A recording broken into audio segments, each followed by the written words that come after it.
Em funcionamento desde o final de julho, o Serviço de Atendimento Móvel de Urgência, o SAMU, completa em outubro 3 meses de atuação em Botucatu.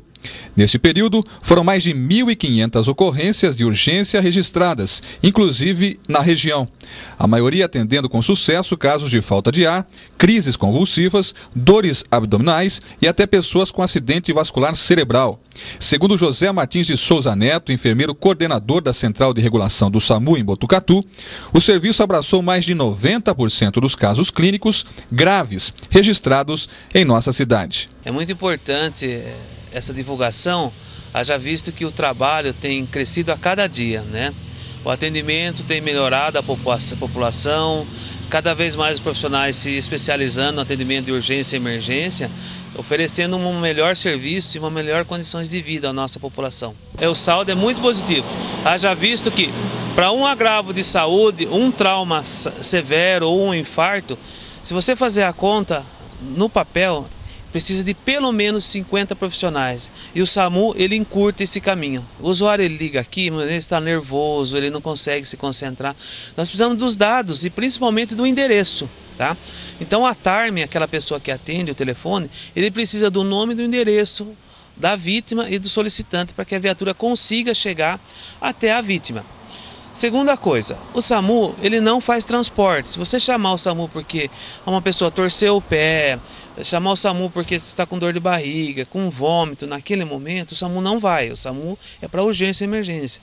Destina-se a atendimento de traumas, infarto, o derrame cerebral, desmaio súbito, então os agravos emergenciais à saúde. O SAMU, ele não é para fazer transporte. Então muitas vezes não é que é negado o atendimento, é que não é função do SAMU naquele momento, aquele tipo de atendimento. Como você viu, está em torno de 500 trotes em 3 meses de operação.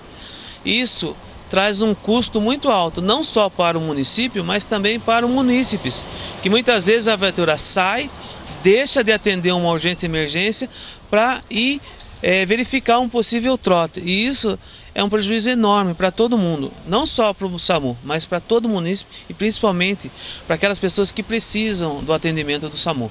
Com uma equipe formada por técnicos de enfermagem, auxiliares de regulação médica, enfermeiros, motoristas e médicos plantonistas, o SAMU tem conseguido atender os casos de maior urgência em um tempo médio de 12 minutos. Na Grande São Paulo, por exemplo, que conta com mais de 160 viaturas, esse deslocamento do SAMU até o local do acidente chega a ultrapassar 2 horas.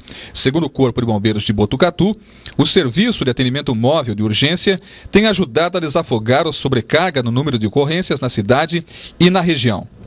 O Corpo de Bombeiros percebeu que o volume de ocorrências diminuiu bastante devido ao apoio do SAMU. A gente atendia em média 17 ocorrências por dia de emergência clínica e trauma. E agora, devido à ajuda do SAMU, a gente está atendendo só o trauma. São 3 ocorrências por dia, 4 mais ou menos. Nosso entrosamento com o SAMU está muito bom e a gente definiu a divisão assim: ocorrências de trauma, acidente de trânsito, queda, ocorrências em local de difícil acesso é o bombeiro. E emergência clínica em geral é o SAMU. A pessoa está passando mal, caiu, tem uma dor no peito, qualquer coisa assim que ela esteja consciente é o SAMU. O principal é ter calma. Geralmente a pessoa não vai estar calma, mas ela tem que seguir, responder as perguntas que o atendente faz. Porque a pessoa quer contar o que aconteceu, mas o mais importante é ela responder as perguntas que o atendente faz. Ele pergunta o que está acontecendo, como foi o acidente, se ela respira, se ela não respira. Ela não tem que contar o que aconteceu, ela tem que responder as perguntas que o atendente faz. Mas para que as ambulâncias do SAMU atendam de fato a população, a Prefeitura chega a gastar R$200 mil por mês. Diferente de outros municípios do país que têm enfrentado problemas na gestão e na utilização das ambulâncias, isso prova que Botucatu tem investido pesado para fortalecer o serviço que oferece maior retaguarda ao sistema de saúde pública. Bom, diferentemente de outros municípios, aqui o que houve foi vontade. Vontade que as coisas acontecessem. Os municípios brasileiros, muitos municípios, milhares de áreas do país receberam ambulâncias do SAMU, mas não tiveram a contrapartida necessária para o funcionamento. E aqui nós aguardamos algum tempo e tomamos a decisão por mérito aqui da prefeitura, das prefeituras da região que são nossas parceiras, de pôr o SAMU para funcionar. Uma ambulância dessas custa em torno de R$120 mil equipada, em torno disso. A manutenção do nosso SAMU, só aqui a base de Botucatu, ela está nos consumindo aí em torno de R$200 mil mês, né? Isso daria para comprar aí por ano, basta fazer a conta, quer dizer, são 2.400.000, 120, nós compraríamos aí brincando 20 ambulâncias dessas num ano. O SAMU, o custoso do SAMU, é a operação da central de regulação, onde nós temos a presença permanente de médicos, né? As equipes, é isso que tem um custo elevado, porque é um serviço que funciona 24 horas em toda a região. Ainda na saúde, comemora-se no próximo dia 29 o Dia Mundial de Combate ao AVC, acidente vascular cerebral, que é a primeira causa de morte e incapacidade no Brasil e que gera um enorme impacto econômico e social para o país. Por isso, a Faculdade de Medicina de Botucatu da Unesp e a Secretaria Municipal de Saúde promovem durante toda a semana diversas atividades em torno do tema, como cursos de capacitação para os profissionais da saúde, palestras e até uma caminhada nesta quinta-feira, a partir das 11h30 da manhã, no campus da Unesp. Tudo para promover uma maior reflexão sobre a doença. Mas você sabia que Botucatu é referência no atendimento aos pacientes com AVC no estado? Quem conta um pouco mais sobre o trabalho desenvolvido aqui na cidade é Carlos Cleiton Macedo de Freitas, neurocirurgião e professor da FMB. A gente está comemorando esse ano, um ano da nossa unidade de AVC, né, que foi uma iniciativa por parte da superintendência do hospital, junto com a neurologia, de tentar mudar esse perfil da doença cerebrovascular, pelo menos na nossa região. Nós somos, no estado de São Paulo, um dos poucos centros, existe apenas em Campinas e Ribeirão Preto, e nós atuamos aqui na nossa regional, principalmente na região do nosso polo Cuesta. Nós somos responsáveis por toda a DRS, nossa DRS, mas a nossa regional de saúde, mas efetivamente nós atuamos no nosso polo Cuesta e nós temos aí, atendendo na nossa unidade de AVC, pelo menos 2 casos de pacientes por dia, né? O que dá aí pelo menos 60 pacientes mês. Só querendo lembrar que o AVC ainda no Brasil é a principal causa de morte, né? Morte e sequela permanente. Você imagina um paciente jovem de 40, 50 anos, com a sequela que ele não consegue se restabelecer ao seu trabalho, não consegue se restabelecer à sua vida familiar. Então, essa é uma doença grave e a nossa unidade de AVC, completando agora 1 ano, ela realmente tem mostrado efetividade. Ela tem mudado, pelo menos na nossa região, esse perfil, essa evolução do paciente. A unidade ela foi inaugurada no ano passado com 4 leitos, ela fica em anexo ao pronto-socorro, né? Então nós temos o paciente atendido na sala de emergência e após a estabilização e receber as medicações necessárias para o tratamento do AVC, ele fica pelo menos 2 dias na unidade de AVC, que é a unidade anexa de 4 leitos.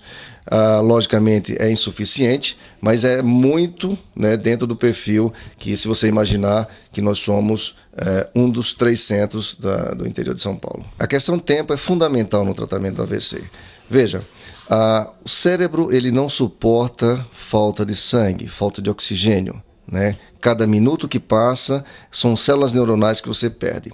E o tratamento do AVC ele se baseia em 3 pilares. O primeiro é a população identificar os sinais e sintomas. Identificar os sintomas, formigamento no braço, está trocando as palavras, paralisou o braço, entortou a face. Esse é o primeiro tópico. E esse aí a gente atua junto com a população, esclarecendo quais são os sinais e sintomas.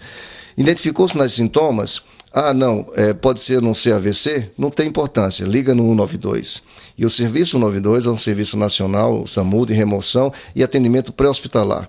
Dessa forma, você já tem uma remoção, não só o simples transporte do paciente ao hospital, mas o transporte já com o tratamento iniciado, a estabilização clínica desse paciente. E na nossa região, nós temos aí, na nossa cidade e as cidades que estão em volta, que tem a assistência do SAMU, a gente tem notado uma mudança, o impacto desse tipo de transporte para o paciente com AVC. Só para você ter ideia, os pacientes chegavam em janela terapêutica, ou seja, no tempo que a gente pode fazer o tratamento, apenas em 10% dos casos.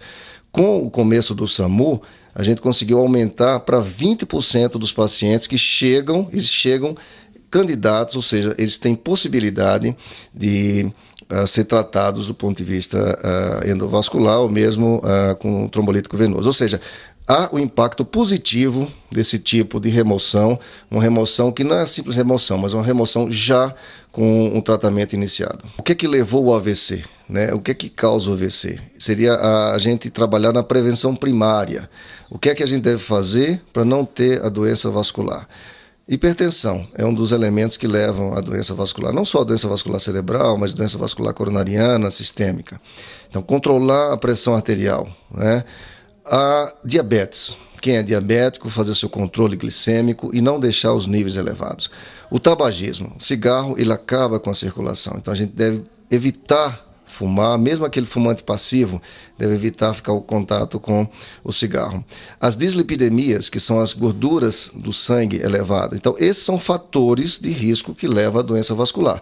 Se a gente tratar, prevenir esses fatores, com certeza você tem uma redução do risco de ter um AVC.